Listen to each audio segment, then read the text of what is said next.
hirapan ko. Hi mga kapagsi, good afternoon sa lahat. Nandito kami sa McDo. Nagpa-receive kami ng aming Vinyo this coming August 16 birthday, first birthday ng aking apo na si Krypton. Ayan, dito po kami sa McDo ng Letre. Ito yung McDo ng Letre, ma'am? Yes, ma'am. Yes.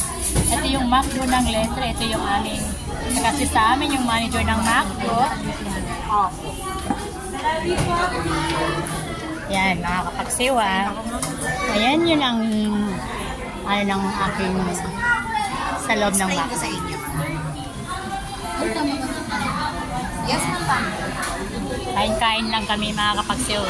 Minsan-minsan lang naman to eh. Diyan na rin po sa baba. Kaya lang wala na. Ubus na yung pagkain ko, mga kapagsiwa. 2 rices.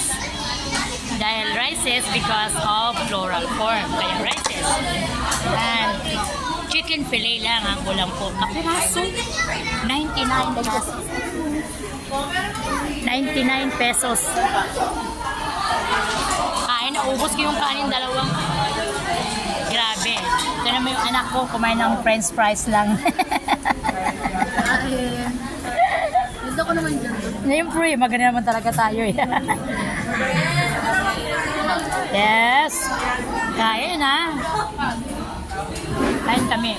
Alam niyo mga kapagsiw, kunwari feeling rich kami. Di ba? Feeling rich kami.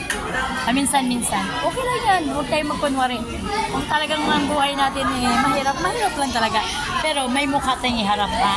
Huwag kayong mahiya. Huwag niyong sabihin porque wala tayong pera, hindi natin kaya. Kaya natin yan. Kaya mga kapagsiw. Ayan. Panoorin niyo to. Ayan ang mga mahilig sa mga good. Mahilig sa layasan. Ayan. Dito tayo sa McDo. Ayan ang mga customers dito kumakain. Kaya isa na rin kaming nagpa-reserve ng aming venue sa first birthday ng aking apo na si Krypton Miguel.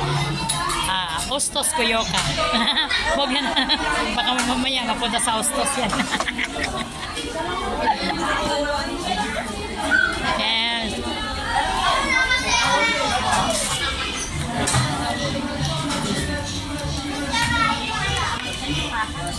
Yan. Yan, ubusin mo na.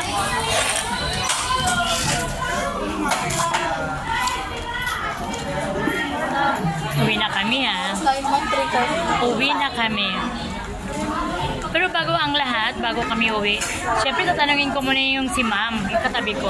Hello ma'am. Hello po. Ma'am, ano pangalan mo ma'am? Di kita makita. Pia po. Yes, Pia. Siya ay si Sikat na ako. Kasali ako sa birthday, ma'am. Yes. Ma'am, don't forget naman to subscribe my YouTube channel. Sige, ma'am. Bebet Gabasa.